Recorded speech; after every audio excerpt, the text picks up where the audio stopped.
YCP MLC Botsa Satyanarayana Janasena పార్టీలో join అవబోతున్నాడంటూ ఇంటర్నల్గా వస్తున్నటువంటి సమాచారం. ఆల్రెడీ జనసేన అధినేత పవన్ కళ్యాణ్ గారితో సంప్రదింపులు కూడా జరుపుతున్నారంటూ వస్తున్నటువంటి కొన్ని వార్తలు. ఒక్క బొత్స సత్యనారాయణే కాదు, ఇంకో ఇద్దరు కూడా రాజీనామా దిశగా అడుగులు ముందుకేస్తూ ఉన్నారు. వాళ్ళే ఒక్కటి తోట త్రిమూర్తులు, రెండు కన్నబాబు. వీళ్ళు ముగ్గురు కాస్త టైం కుదిరితే ఖచ్చితంగా వీళ్ళు రాజీనామా చేయడానికి రెడీగా ఉన్నారు. అయితే ఈ విషయం జగన్మోహన్ రెడ్డి గారికి కూడా తెలుసు. వీళ్ళని ఆపడం కోసం విశ్వ ప్రయత్నాలు చేస్తూ ఉన్నాడు. రీసెంట్గా అసెంబ్లీ బడ్జెట్ సమావేశాలు జరిగాయి. శాసన మండలిలో ఈ బొత్స సత్యనారాయణ గారు 75% వైసీపీని బ్రతికించారనే చెప్పాలి.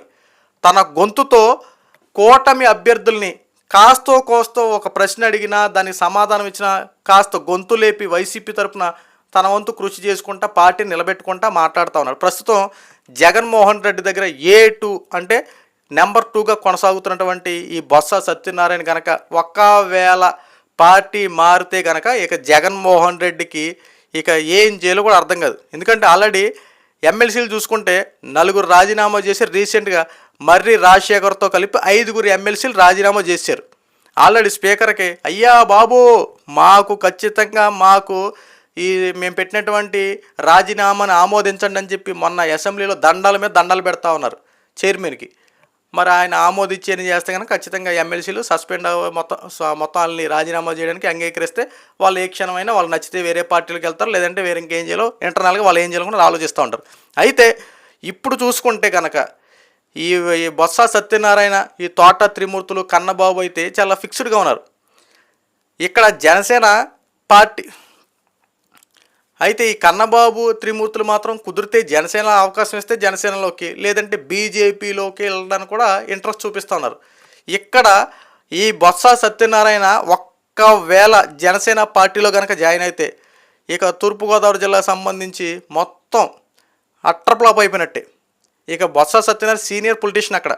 ఆయన కనుక రాజీనామా చేసి కనుక పార్టీ మారాడనుకోండి, ఇక ఉత్తరాంధ్ర పరిస్థితి ఏమైపోద్దో ఒకసారి ఆలోచించుకోండి. ఇంకా జగన్మోహన్ రెడ్డికి ఎటు చూసినా సరే దినదిన గండంగా ఉంటుంది. ఒక పక్కన ప్రజల్లో సరైన అవగాహన లేదు. ఎందుకంటే జగన్మోహన్ రెడ్డి గతంలో చేసిన వ్యవహారాలకి ప్రజల్లో సరైన స్పందన లేదు. ఆల్రెడీ అసెంబ్లీకి వెళ్ళట్లేదని చెప్పి కాస్త నిందలు జగన్మోహన్ రెడ్డి మీద పడుతున్నాయి. ఇలాంటి టైంలో ఉన్న ఎమ్మెల్సీలు, ఉన్న ఎమ్మెల్యేలు, అసలు పార్టీలో కీలక నేతలు ఉన్న వాళ్ళందరూ రాజీనామా చేసి కనుక బయటికి వెళ్తాం పార్టీకి చాలా దెబ్బ పడే అవకాశం ఉంది. అంతేకాకుండా చాలామంది ఇన్యాక్టివ్లు ఉన్నారు. చాలామంది నాయకులు మాట్లాడట్లేదు, ఏ అంశాల మీద కూడా బయటికి రావట్లా. ముఖ్యంగా చూసుకుంటే రీసెంట్గా కొడాలి నాని మొన్న వల్లభనేని వంశీ టైంలో వచ్చాడు బయటికి, తర్వాత ఇప్పుడు మధ్యాహ్నం వరకు కనిపించలే. ఆర్కే రోజా నిన్నటి వరకు విస్తృత స్థాయిలో ఎగిరిపోయినటువంటి ఆర్కే రోజా ప్రస్తుతం సైలెంట్ అయిపోయి ఏదో ఎక్కడికో వెళ్ళిపోయి అజ్ఞాతంలోకి వెళ్ళిపోయి అప్పుడప్పుడు బయటకు వచ్చి మాట్లాడారంటే మాట్లాడద్ది. సో ఎవరికి ఉద్దేశించి వాళ్ళు చేసినటువంటి తప్పులకి శిక్ష అనుభవించాల్సిందే. కర్మ ఎవరిని విడిచిపెట్టదు కాబట్టి కర్మ ఎవరికైనా రిటర్న్ గిఫ్ట్ ఇస్తుంది.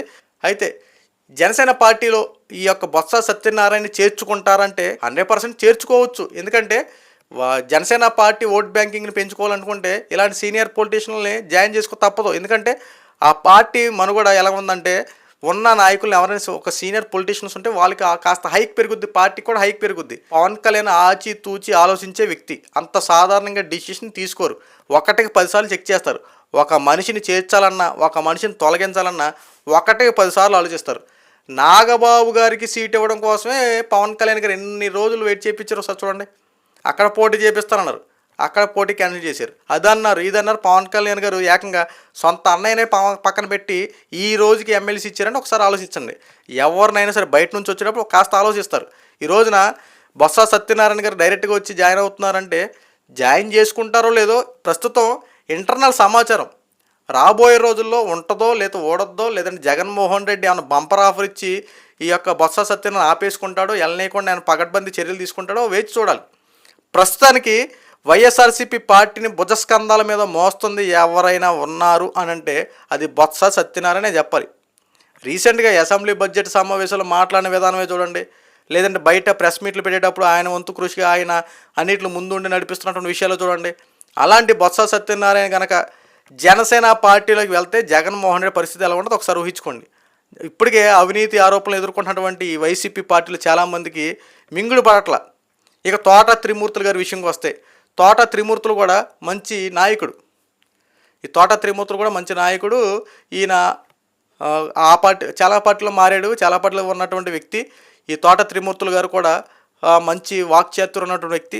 ఇలాంటి వ్యక్తి కూడా జగన్మోహన్ రెడ్డి కనుక వదులుకుంటే ఖచ్చితంగా జగన్మోహన్ రెడ్డి దెబ్బడే అవకాశం ఉంది. కన్నబాబు కాకినాడ సమీపానికి సంబంధించినటువంటి ఈ వ్యక్తి, కాకినాడకు సంబంధించి ఈ కన్నబాబు కూడా ఒకవేళ రాజీనామా చేసి ఈ జనసేనలో కానీ బీజేపీలో కానీ జాయిన్ అయితే కనుక జగన్మోహన్ రెడ్డికి ఏదైనా సరే గట్టి పరిస్థితులు ఎదురవుతూ ఉంటాయి. ఎందుకంటే జగన్మోహన్ రెడ్డి గడ్డుకోలు నడుస్తూ ఉంది. ఏది చేద్దామన్నా సరే జగన్మోహన్ రెడ్డికి కత్తి మీద సాములా ఉంది. ఒక పక్కన ఎమ్మెల్యేలు రాజీనామాలు చేస్తున్నారు, ఒక పక్కన ఎమ్మెల్సీలు రాజీనామా చేస్తున్నారు. జగన్మోహన్ రెడ్డి ఏదైనా ధర్నాలు ప్లాన్ చేస్తుంటే ధర్నాలు సరైన చైతన్యం రావట్లా, ప్రజల్లో మాత్రం ఏది స్పందన లేదు. ఇక వైఎస్ఆర్సీపీ జగన్మోహన్ రెడ్డి బతికేది ఎక్కడైనా ఉందంటే అది సాక్షి టీవీలో, సాక్షి పేపర్లో, వీళ్ళ యొక్క సోషల్ మీడియా వెబ్సైట్లో. అంటే జగన్మోహన్ రెడ్డికి ఏది చేసినా సరే మింగుడు పట్ల ఒక రకంగా చెప్పాలంటే ఇటు చూసినా సరే ఉచ్చు బిగిస్తూ ఉంది. ఎవరైనా ఏదైనా మాట్లాడదామన్నా ఇక్కడ వాళ్ళు చేసినప్పుడు అక్రమాలు ఒక్కడొక్కడికి బయటపడతా ఉన్నాయి. రీసెంట్గా జగన్మోహన్ రెడ్డి చేసినటువంటి పనులు కూడా ఒక్కడొక్కడు వెలుగు తీస్తూ ఉన్నారు. ఒక పక్కన ఈ వైఎస్ఆర్సీపీ పార్టీకి సంబంధించి చాలామంది మీద కేసులు నమోదు అవుతూ ఉన్నాయి. వాళ్ళు ఏం చేశారు, ప్రతిదీ చట్టపరంగానే కేసులు నమోదు చేస్తూ ఉన్నారు. వాళ్ళు జరిగినటువంటి గతంలో చేసినటువంటి అవినీతి అరాజకాలని ఏలెత్తి చూపి మరి ఈ రోజున అరెస్టులు చేస్తున్నారు. ఎందుకంటే గతంలో వాళ్ళ మీద అనేక కేసులు నమోదయ్యాయి. కనీసం జగన్మోహన్ రెడ్డి పట్టించుకున్నాడా? ఏమీ లేదు. జగన్మోహన్ రెడ్డి అడ్డ చూసుకొని వాళ్ళు చేసిన పని వీళ్ళు చేసినటువంటి వాళ్ళందరూ సేఫ్ సైడ్లో ఉన్నారు. ఒక పక్కన జగన్మోహన్ రెడ్డి సంబంధించిన వాళ్ళందరూ జైలు వెంట పరిగెడతా ఉన్నారు, కొంతమంది కోర్టుల చుట్టూ తిరుగుతూ ఉన్నారు, కొంతమంది పోలీస్ స్టేషన్ల చుట్టూ ఉన్నారు, కొంతమంది జైలు శిక్ష అనుభవిస్తూ ఉన్నారు. ఇలాగా జగన్మోహన్ రెడ్డికి సంబంధించిన ముఖ్య అనుచరులు కాస్త సైలెంట్ అయిపోతూ ఉన్నారు. జగన్మోహన్ రెడ్డి ఉన్న వాళ్ళని కాపాడుకోవడానికి సరిగ్గా కుదరట్లా. ప్రస్తుతం జగన్మోహన్ రెడ్డి గ్రామ స్థాయిల దగ్గర నుంచి పార్టీని బలోపేతం చేసే విధంగా అడుగులు ముందుకేస్తూ ఉన్నాడు. గ్రామ కమిటీలు అంటున్నాడు, మండల కమిటీలు అంటున్నాడు, జిల్లా కమిటీలు అంటున్నాడు, ఏకంగా రాష్ట్ర కమిటీలకి సంబంధించి కొంతమంది అధికారులు నియమించుకుందాం, ఎక్కడికక్కడే మెంబర్లు నియమిస్తాను, అందరూ పార్టీ కోసం కష్టపడని చెప్పి జగన్మోహన్ రెడ్డి చేస్తున్నాడు. కానీ అసలు నాయకులు అనేవాళ్ళే జగన్మోహన్ రెడ్డి దగ్గర ఉండడానికి ఇష్టపడలేదు కదా. మరి జగన్మోహన్ రెడ్డి ఏ రకంగా చేస్తాడు? ఒక పక్కన చూసుకుంటేనేంటో వైఎస్ఆర్ సంబంధించి చాలామంది రాజీనామాలు చేస్తూ ఉన్నారు. ఈయనంటే జగన్మోహన్ రెడ్డి కింద స్థాయి నుండి మొత్తం అందరూ లేపుకుంటూ వస్తానని చెప్పి జగన్మోహన్ రెడ్డి మాట్లాడుతూ ఉన్నాడు. ఒక పక్కన 2.0 చూపిస్తానంటాడు. మరి ఏం జరుగుద్దో రాబోయే రోజులు వేచి చూడాలి. ప్రస్తుతం వైసీపీలో ఉన్నటువంటి బొత్స సత్యనారాయణ, తోట త్రిమూర్తులు, కన్నబాబు ప్రస్తుతం రాజీనామా దిశగా అడుగులు ముందుకు వేస్తున్నారంటూ కొన్ని వార్తలు వస్తూ ఉన్నాయి. సో రాబోయే రోజులు ఎదురు చూడాలి ఇది ఏం జరగబోతా ఉందో.